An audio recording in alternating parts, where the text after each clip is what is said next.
Hey students, welcome to my channel numerics maths classes. तो आज हम कर रहे हैं हाइट एंड डिस्टेंस चैप्टर, या फिर हम कह सकते हैं सम एप्लीकेशंस ऑफ ट्रिग्नोमेट्री, जो कि हमारा चैप्टर नंबर 9 है, जिसकी मैं इंट्रोडक्शन और फर्स्ट 2 क्वेश्चंस ऑलरेडी डिस्कस कर चुकी हूँ। आप जाके चैनल पे सर्च करेंगे तो आपको वो मिल जाएगा। आज हम कर रहे हैं थर्ड क्वेश्चन स्टार्ट करने से पहले कुछ थोड़ा सा मैं इसका इंट्रोडक्शन आपको बता देती हूँ कि हमने क्या किया था। देखिए, सबसे पहले हम ये चीज याद रखेंगे, रेशियोज किस फॉर्म में याद रखने हैं, पी इसको हम ऐसे याद रखते हैं, पंडित बद्री प्रसाद हर हर बोले। ठीक है, यहाँ आता है सोना चांदी तोलो। तो एस साइन, सी से कॉस, टी से टेन। साइन आएगा परपेंडिकुलर अपॉन हाइपोटेनियस, कॉस में आएगा बेस अपॉन हाइपोटेनियस, और यहाँ आएगा परपेंडिकुलर अपॉन बेस। ये तीनों के नीचे वाले की आपको जरूरत नहीं है। अब ये यूज कैसे करने हैं, मान लो आपको एक राइट एंगल ट्राइंगल इस तरह से मिल गया, और हमेशा ध्यान रखना आपको राइट एंगल ट्राइंगल जरूर मिलेगा। ठीक है, उसके बाद आपको ध्यान रखना है एक एंगल ऐसे दिया होगा, जो एंगल आपको गिवन है उसके सामने वाला परपेंडिकुलर, नीचे वाला बेस, और ये होगा आपका हाइपोटेनियस। अब अगर आपको साइड ये वाली दी हुई है और ये वाली पूछी है, ठीक है, तो परपेंडिकुलर और हाइपोटेनियस का रिलेशन है, यानी कि आप साइन थीटा वाला यूज करेंगे। अगर सपोज यहां से लेके यहां तक का डिस्टेंस पूछा है, ये लेंथ दी हुई है, तो बेस और हाइपोटेनियस का रिलेशन है, तो आप कॉस वाला यूज करेंगे। अगर आपको हाइट ऑफ द टावर दी हुई है या ये डिस्टेंस दिया हुआ है और डिस्टेंस पूछा गया इन दोनों के बीच का, यानी कि परपेंडिकुलर और बेस आ रहा है, तो आप इन दोनों का रिलेशन यूज करेंगे, यानी कि आप टेन थीटा यहाँ पे यूज करेंगे।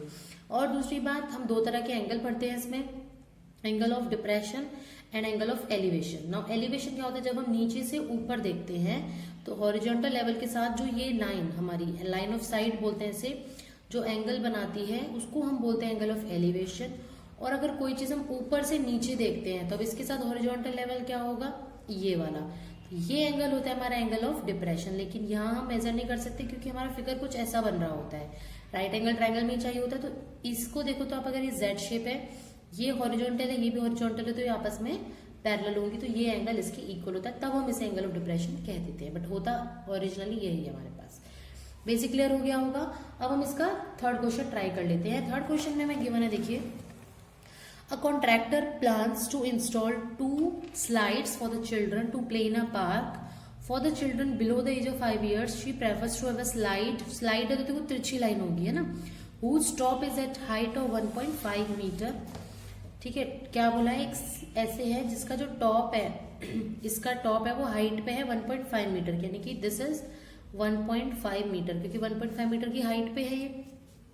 एंड आगे में गिवन है, and is inclined at an angle of 30 degree to the ground, whereas for other children elder children का बाद में पढ़ेंगे, ये एंगल बना रहा है 30 डिग्री ग्राउंड के साथ, यानी कि आपको हॉरिजॉन्टल लेवल कुछ इस तरह से ड्रॉ करना होगा। एक ट्राइंगल तो आपका ये हो गया। दूसरा क्या बोला है, देखो ध्यान से, whereas for elder children she wants to have a steep side at a height of 3 metre, एकदम से गहरी स्टीप साइड होगी, and incline an angle of 30 degree to the ground. Steep side at a height of 3 metre, यानी कि जो top है वो जमीन से 3 मीटर ऊपर है, और एंगल बना रहा है वो 60 डिग्री का। What should be the length of the slide in each case, हमें लेंथ ऑफ स्लाइड पूछी है दोनों केस में। क्या है, देखो यहाँ ये 3 मीटर गिवन था, दूसरे केस में हाइट पे है, और ये एंगल बना रहा है 60 डिग्री। तो आपको दोनों केस में स्लाइड की हाइट पूछी है। मान लेते हैं ये ट्राइंगल है ABC, और इसे मान लेते हैं DEF, यानी कि हम मानेंगे यहाँ पे in this case, in first case जो AC है आपकी वो होगी, क्या बोलते हैं उसको, लेंथ बोल सकते हो आप इसे, लेंथ ऑफ स्लाइड। और जो सेकेंड केस है उसमें होगी आपकी DF, लेंथ ऑफ स्लाइड। ठीक है, अब इसमें ध्यान से देखना, मैंने भी आपको बताया था ऊपर किस किस में रिलेशन, आपको परपेंडिकुलर दिया हुआ है और हाइपोटेनियस पूछा है, ये स्लाइड पूछी ना, परपेंडिकुलर और हाइपोटेनियस किस में आता है, साइन थीटा में। तो आप लिखेंगे in triangle ABC, perpendicular upon hypotenuse ले रहे हो आप, परपेंडिकुलर क्या है AB, अपॉन हाइपोटेनियस है AC, is equal to sine theta बताया था, यानी कि साइन 30 डिग्री। AB की वैल्यू है 1.5, AC नहीं पता है, AC फाइंड आउट करना है हमें। साइन 30 कितना होता है, 1/2। ना क्रॉस मल्टीप्लाई करेंगे, 2 को 1.5 से तो 3 हो गया, AC को 1 से तो AC हो गया, यानी कि इस केस में जो आपकी लेंथ है स्लाइड की वो है 3 मीटर। अब सेकंड केस करेंगे, बिल्कुल सेम ऐसे ही करना है। यहाँ लिखेंगे in triangle DEF, perpendicular upon hypotenuse यानी कि D E upon D F क्या हो गया इस बार sine 60 degree. Okay, now D E कितना है 3, डी एफ फाइंड आउट करना है हमें, साइन 60 होता है √3/2। क्रॉस मल्टीप्लाई करोगे तो 3 2 6 इधर आ जाएगा, अपॉन इधर मैं ऐसा ले आती हूँ तो √3 नीचे आ जाएगा, ये डी एफ। अच्छा, रैशनल फंक्शन कभी नीचे नहीं होना चाहिए, उसको रैशनलाइज करते हैं, इरेशनल फंक्शन सॉरी, तो √3 से मल्टीप्लाई √3 से डिवाइड कर दिया है, तो ये हमारे पास हो गया 6 × √3 और √3 को √3 से मल्टीप्लाई किया तो 3 आ गया, डी एफ 3 2 6, तो आंसर आ गया हमारा 2√3 मीटर। यानी कि इस केस में सेकंड केस में जो लेंथ ऑफ स्लाइड है वो आपकी हो जाएगी 2√3 मीटर। नाउ करते हैं इसका नेक्स्ट क्वेश्चन। क्वेश्चन नंबर 4 में गिवन है the angle of elevation. Angle of elevation का मतलब क्या है, नीचे से ऊपर देख रहे हैं, of the top of a tower from a point on the ground. Ground के किसी एक पॉइंट से टावर के टॉप का, यानी कि अगर ये टावर का टॉप है तो ये टावर होगा, इसको ज्वाइन कर देते हैं। क्वेश्चन था what which is 30 metre away from the foot of the tower. जो पॉइंट है वो टावर से 30 मीटर दूर है और एंगल बनाता है 30 डिग्री का, तो हाइट क्या होगी टावर की। ये जो पॉइंट है ये इसके फुट से 30 मीटर दूर है, यानी कि ये डिस्टेंस दिया हुआ है। हाइट ऑफ द टावर यानी कि ये मान लो हम h मान रहे हैं, इसको जो मुझे नहीं पता है ये हमें फाइंड आउट करनी है। इस ट्रायंगल को अगेन एबीसी नाम दिया और एंगल बना रहा था ये 30 डिग्री, पॉइंट जो है इस टावर से। तो अगेन आप देखो, ध्यान से देख सकते हो, बेस और हाइपोटेनियस का रिलेशन है कि कौन सा था बेस, ओ सॉरी हाइपोटेनियस नहीं, ये परपेंडिकुलर है, सॉरी एच से कंफ्यूज हो जाओगे आप लोग, तो इसको स्मॉल एच मान लो या सिंपल लिख दो कि ए बी जो है वो हाइट है टावर की। ठीक है, अब ध्यान से देखना, ये आपको गिवन है और परपेंडिकुलर और बेस का रिलेशन है। परपेंडिकुलर है ए बी, बेस है बी सी, जो कि है tan थीटा होता है ये, तो tan 30 डिग्री ए बी की वैल्यू हमें फाइंड आउट करनी है। बी सी 30 दिया हुआ है, tan 30 होता है 1/√3, मल्टीप्लाई कर दो तो ए बी मिल गया आपको 30/√3, जिसको रैशनलाइज करना होता है तो √3 से मल्टीप्लाई √3 से डिवाइड, तो ये हो गया 30 × √3 अपॉन √3 × √3 हो गया 3 से इसको डिवाइड करा 10 आ गया। So final answer is 10√3 metre. आप इसको यहाँ छोड़ सकते हैं और अगर क्वेश्चन में गिवन है यूज √3 इज इक्वल टू 1.732, तो आप उसको मल्टीप्लाई करके भी लिख देंगे। ठीक है, तो आप लिख देना therefore height of the tower is 10√3 metre. Now next question, question number 5 है a kite is flying at a height of 60 metre above the ground. एक काइट है जो फ्लाई कर रही है ग्राउंड से 60 मीटर ऊपर। The string attach to the kite is temporarily tied to a point on the ground. The inclination of the string with the ground is 60 degree. ठीक है, find the length of the string assuming that there is no slack in the string. Slack मतलब बिल्कुल रुकावट नहीं, एकदम सीधी खिंची हुई line है। मान लीजिए काइट की स्ट्रिंग है, इस पॉइंट पे काइट है और काइट जो है ग्राउंड से कितना ऊपर उड़ रही थी 60 मीटर अबव द ग्राउंड, तो ये 60 मीटर होगी ग्राउंड से ऊपर। और हमें क्या क्वेश्चन में गिवन था कि जो ये है पॉइंट से जहां से उड़ रही है 60 डिग्री का एंगल बनाती है लेंथ ऑफ द स्ट्रिंग, यानी कि हमें ये फाइंड आउट करना है।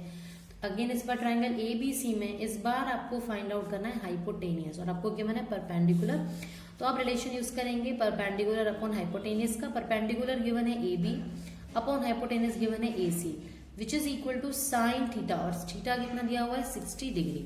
तो ये हो गया आपका ए बी की वैल्यू 60 अपॉन ए सी निकालना है, साइन 60 इज √3/2, क्रॉस मल्टीप्लाई करेंगे तो 120 अपॉन √3, ए सी आ गया आपका। और रैशनलाइज करना होता है हमेशा ध्यान रखेंगे, तो √3 से मल्टीप्लाई √3 से डिवाइड, तो ये हो गया 120 √3 अपॉन √3 को √3 से मल्टीप्लाई करो 3 आएगा, 3 से इसको काट दो 40, तो आंसर आ गया 40 × √3 मीटर इज इक्वल टू ए सी। यानी कि जो लेंथ ऑफ स्ट्रिंग है आप लिख देंगे therefore length of string is 40 √3 metre. ठीक है, now next question, question number 6 है a 1.5 metre tall boy is standing. पहले सबसे पहले 1.5 मीटर टॉल बॉय को स्टैंड करा देते हैं, ये मान लेते हैं 1.5 मीटर का बॉय है। From a 30 metre tall building, 30 metre tall building से कुछ दूरी पे वो खड़ा हुआ है, यानी कि ये उस बिल्डिंग की लेंथ हो गई जो कि है 30 मीटर।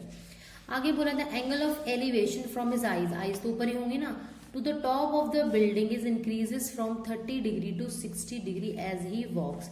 पहले यहाँ है तो ये एंगल हो गया, फिर वो चल के आया, क्योंकि वॉक करा उसने, मान लो वो यहाँ तक चल के आया, तो फिर कुछ और एंगल होगा। देखो ध्यान से, पहले कितना था, इंक्रीज हुआ 30 डिग्री था, यानी कि this angle is 30 degree. Okay, now फिर उसने बोला थोड़ा सा चला तो एंगल चेंज हो गया। अब भी भाई बिल्डिंग तो नहीं हिलेगी ना, बिल्डिंग तो यहीं रहेगी। अब ये एंगल 60 डिग्री हो गया। As he walk towards the building की तरफ चला, तो find the distance he walk towards the building, वो कितना डिस्टेंस बिल्डिंग की तरफ चला है, मतलब मुझे ये डिस्टेंस निकालना है। तो ये खाली तो निकलेगा नहीं, हमें पहले इसको भी ज्वाइन करना पड़ेगा।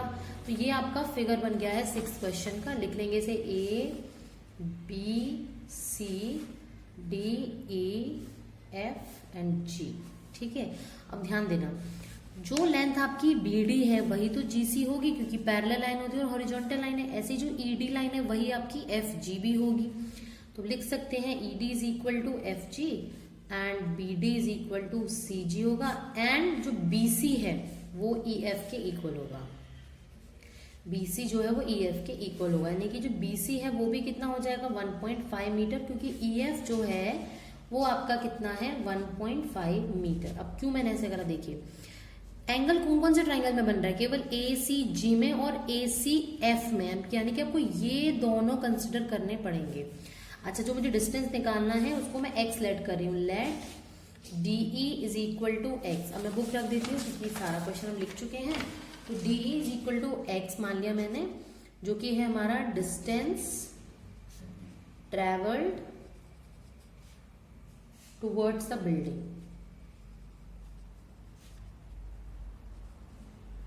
ठीक है, अब देखो यहां ध्यान से, अगर DE x है, देयरफॉर जो FG है वो x होगा। FG अगर x है तो आपका जो ये डिस्टेंस है F से लेके C तक, आपको ये भी कुछ ना कुछ लेट करना पड़ेगा, क्योंकि आपको ये भी गिवन नहीं है। और हम लेट कर लेते हैं GC को y, GC को मैंने y लेट किया, FG मेरा x है। तो जब मैं ट्राइंगल ACF की बात करूंगी तो ये और ये ऐड होने चाहिए, यानी कि जो आपका FC डिस्टेंस है वो क्या होगा, FG प्लस GC, यानी कि x प्लस वाई डिस्टेंस होगा। FC हो गया x प्लस वाई, FG हो गया x, ये x है और ये पूरा x प्लस वाई है हमारा। ठीक है, अब ट्राइंगल कंसिडर करते हैं। उससे पहले हाँ, ये AC भी तो फाइंड आउट करना पड़ेगा ना। AC क्या होगा, 30 में से अगर मैं 1.5 माइनस कर दूं, दैट इज 28.5 हो जाएगा। ठीक है, तो ये जो 28.5 है हमारा, ये AC डिस्टेंस हो गया। अब हम ट्राइंगल कंसिडर करेंगे। इन ट्राइंगल ACG इसकी और इसकी बात करनी है ना, तो हम ले लेते हैं AC अपॉन GC, जो कि मेरा होता है परपेंडिकुलर अपॉन बेस, हो जाएगा tan 60 डिग्री। AC की वैल्यू भी निकाली है हमने 28.5 अपॉन GC कितना है, GC है हमारा y लेट किया था हमने, विच इज tan 60 डिग्री यानी कि √3। तो y की वैल्यू आ गई है 28.5 upon √3 is equal to y। अब कंसिडर करते हैं ट्राइंगल ACF को। नाउ इन ट्राइंगल ACF आपके पास होगा AC upon FC is equal to tan 30 degree. AC की वैल्यू कितनी है 28.5, FC कितना लेट किया था हमने, x प्लस वाई निकाला था हमने, x plus y is equal to ये होगा tan 30 डिग्री के। तो यहां से वैल्यू आ जाएगी हमारी 28.5 upon x plus y is equal to tan 30 यानी कि 1 अपॉन √3। मल्टीप्लाई कर देंगे, इधर क्रॉस मल्टीप्लाई हो जाएगा, तो 28.5 इंटू √3 वैल्यू आ जाएगी x प्लस वाई की। तो हम क्या कर सकते हैं, y की वैल्यू यहाँ से हम पुट कर देते हैं तो x की वैल्यू हमारी निकल आएगी। तो इक्वेशन 1 से हम पुट कर रहे हैं इसमें, put value of y from equation 1 in equation 2, इसको हम इक्वेशन 2 नाम दे देंगे। तो देखो 28.5 इंटू √3 माइनस वाई है, तो माइनस वाई की वैल्यू है 28.5 upon √3 is equal to x. करना कुछ नहीं, जस्ट कैलकुलेशन है, एलसीएम लेंगे, √3 नीचे आएगा, 1 है नीचे, तो 1 से जब √3 को डिवाइड करोगे √3 आएगा, उसके ऊपर मल्टीप्लाई कर देना, √3 इंटू √3 होता है 3, तो ऊपर आ जाएगा 28.5 इंटू 3 माइनस √3 से √3 को डिवाइड किया, खाली 28.5 आ गया, ये वैल्यू हो गई x की। अब मैं इसे मल्टीप्लाई करूँ फिर माइनस करूँ, इससे बेटर है मैं 28.5 ले लेती हूँ कॉमन, अंदर बचेगा 3 माइनस 1, क्योंकि 3 था यहाँ 1 था, अपॉन में √3। √3 को मैं रेशनलाइज करूंगी तो इधर भी √3 आएगा और इधर भी √3 आएगा। ठीक है, अब 3 माइनस 1 होता है 2, तो ये हो गया 28.5 इंटू 2 इंटू √3 अपॉन 3। 3 √3 हो गया। अब ये 3 से कट जाएगा, 3 9 ज़ा 27, रिमाइंडर बचा 1, तो 3 5 ज़ा 15। अब इजी हो जाएगा ना मल्टीप्लाई करना, तो 2 5 ज़ा 10 का 0 कैरी 1 19, 19.0 √3, और you can say 19 into √3 metre जो है वो डिस्टेंस उसने ट्रेवल किया है।